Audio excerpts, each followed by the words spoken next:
Okay, I've had a few requests from out-of-state potential buyers to take a video of the bike. So here it is, 1980 XR500.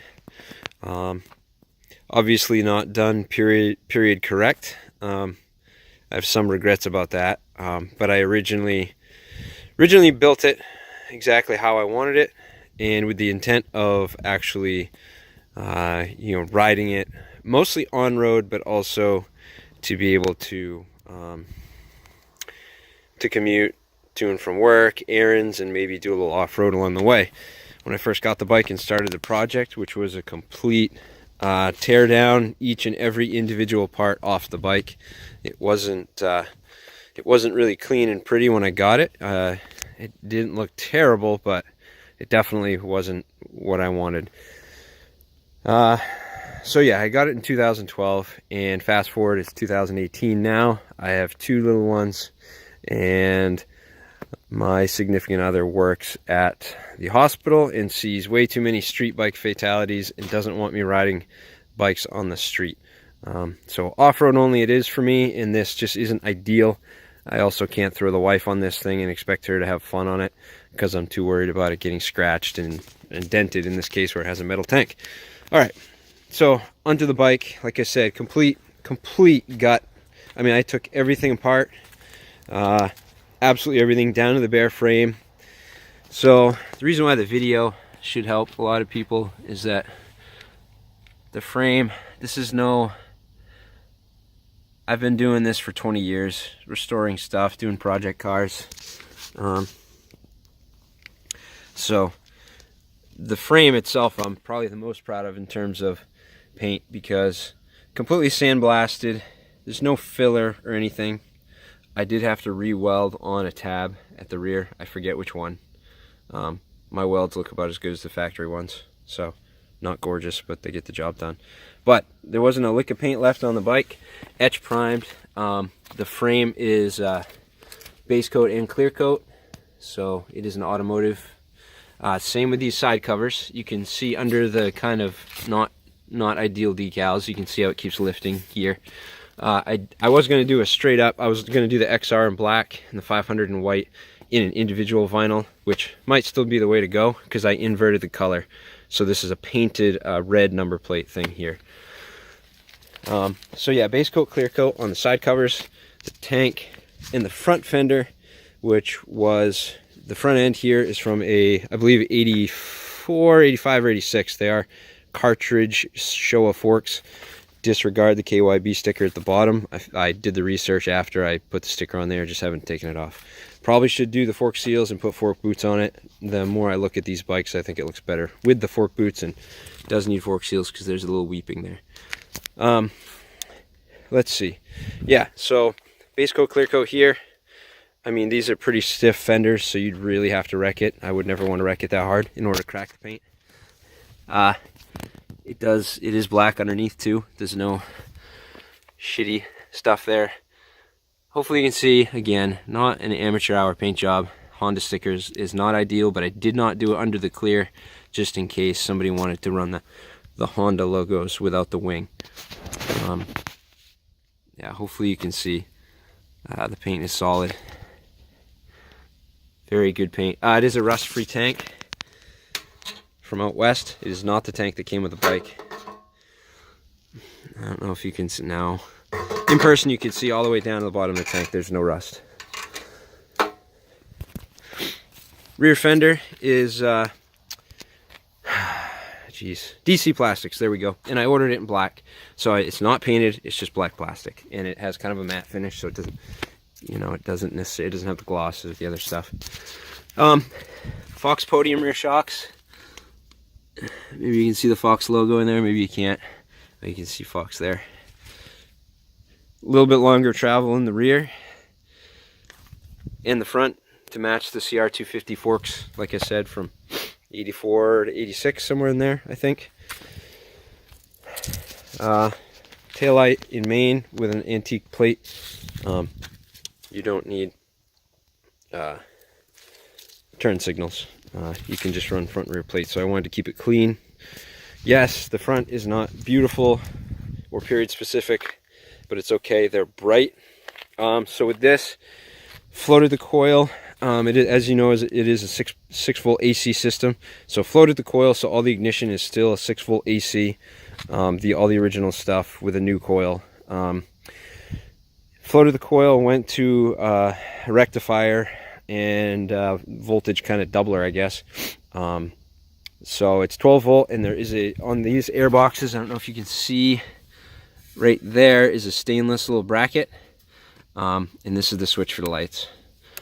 There's a high beam and low beam. One is pointed up, one is a spot, one is a flood. So they do function pretty well. Functioning brake light, it functions off the brake lever, not off the rear brake. I do have the switch for the rear brake, but I just didn't run it. I wanted to keep the wiring cleaner. Yeah, so there's a battery here, small 12 volt lead acid battery that could deal with constantly being float charged when the bike is running.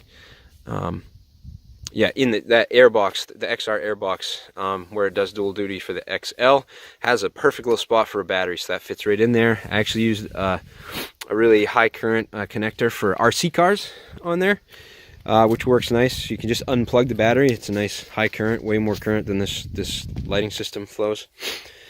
The drum rear brake has a disc in the front, which normal 1980 XR 500s didn't have. Let's see, all the controls up here, new master cylinder, new switch, new clutch lever. The motor itself was in great shape. I have the original piston, just to kind of show that it didn't really get abused in its life. Cylinder head was awesome, but when I got it, it smoked, and it was the valve stem seals that were cracked and dry rotted from being so old. So I lapped the valves while the head was apart, cleaned everything up, of course, new valve stem seals, and then I couldn't get any new old stock Honda pistons, which I would have preferred to do, but I did the 10-to-1 Wiseco piston in here, and then sent the cylinder out to a P&E machine here locally that did it to the Wiseco specs. And yeah, so new bore and hone. It didn't really need it, like I said, as you'd be able to tell from the old piston that comes with the bike. It didn't really need to be have a cylinder hone, but just while I was doing the piston, it needed to match. So that's how I went. Let's see, I did a kind of a jet kit. You can't get a jet kit really with these, or for these anymore, so you just have to kind of piece together the part numbers. So did that. It's a little fatter needle, little fatter main jet, a little fatter pilot, to hopefully work semi nicely with the super trap. That I didn't have enough spacers to make it flow well, so these are literally just washers to space it out that much more, so there's actually daylight in there, to get it to breathe a little better, because it did seem to not be breathing all that well, even though it does absolutely rip. So yeah, the whole motor was blasted, and it's a semi-gloss or low gloss paint. I don't know if you can tell. It looks good. So it's been trail ridden once. I went for about 20 miles that time, and I've putted around here. I live on a private dirt road, so I have a lot of space. I've probably done another 20 miles worth around here since I did it. So not much ride time. Yeah. Other than that, yeah, stainless steel bolt kit on the motor. Hasn't given me any troubles with leaks or anything. I just wanted that, especially to stand out against the black. Yeah, I don't really know what else to say about it. Then the next question, everyone always wants to, see it run, hear it run. So I'll probably, I don't have anyone here to help me. So what I'll do, it's cold today. It's about 15 to 20 degrees outside. We're about to get our first snow in November, which is kind of screwed up. So I'll set up the camera in a spot where it can sit and watch me putt around. The bike is cold, so yeah, gonna start up and do another video. Thanks for watching. I'll splice this together with the run video. Alright, this will have to do. I didn't get dressed up for this video. It's cold here, so bike is cold. It's a big 500.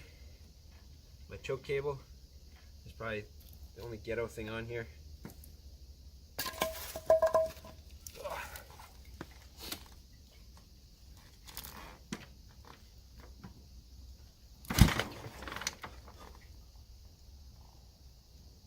Gotta get to the right spot.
Cold. All right. Goes well. Maybe you can hear.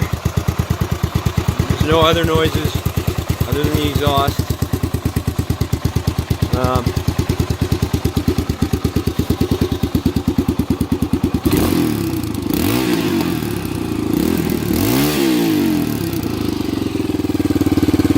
Typical XR. It still has an idle hang. Always has. I couldn't get the idle hang to go away, but yeah, that's it. Runs and drives. It's healthy. It's beastly. It flies. So hopefully I can figure out how to edit this together and not waste all your time. Thanks once again for watching.